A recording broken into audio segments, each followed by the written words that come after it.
A Manhattan socialite vanishes over 100 years ago. Doroth Arnold is the oldest missing persons case in New York City.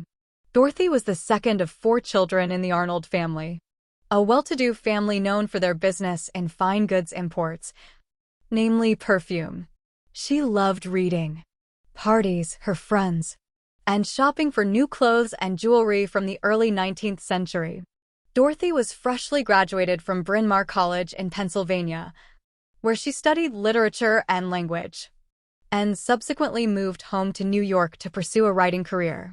Her attempts at obtaining publication were faltering, as she had been rejected by local magazines before her disappearance.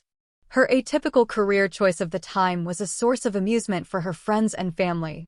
They often teased her for her failed pursuits.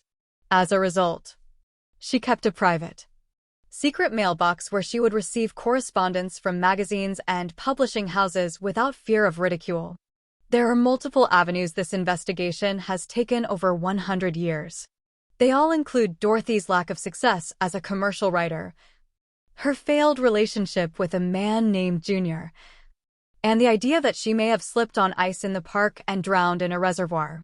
Dorothy was a freshly graduated writing student from Bryn Mawr College, and her attempts at getting her works published proved unfruitful. She had been receiving multiple rejection letters from popular publications, some of which were found burned in her fireplace.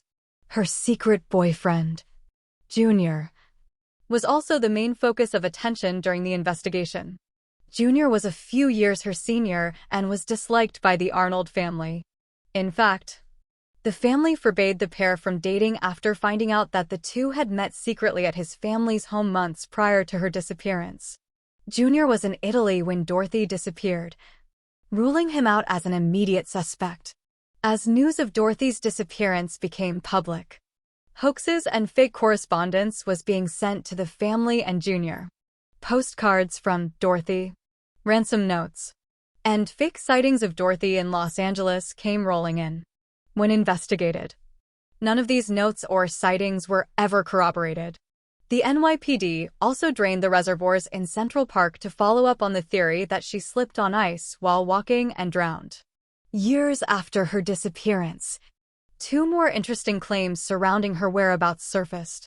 An illegal abortion center in Pittsburgh claimed that Dorothy had died there after getting an abortion and dying in the process. Her body was then cremated to cover up the evidence. Another man named Edward Glenoris claimed that a man matching Junior's description gave him money to help transport Dorothy's dead body across state lines and bury her. To this day, there is no resolution surrounding Dorothy's disappearance, and no further information has surfaced for over a century. There is no current investigating agency looking into her case. Her family tried to avoid going public with details of her disappearance in an attempt to avoid a high-society publicity disaster, which may have sullied her chances of being found safely. Her mother, father, and relatives passed a few years after her disappearance. Most of them believed she had also passed not soon after she was reported missing.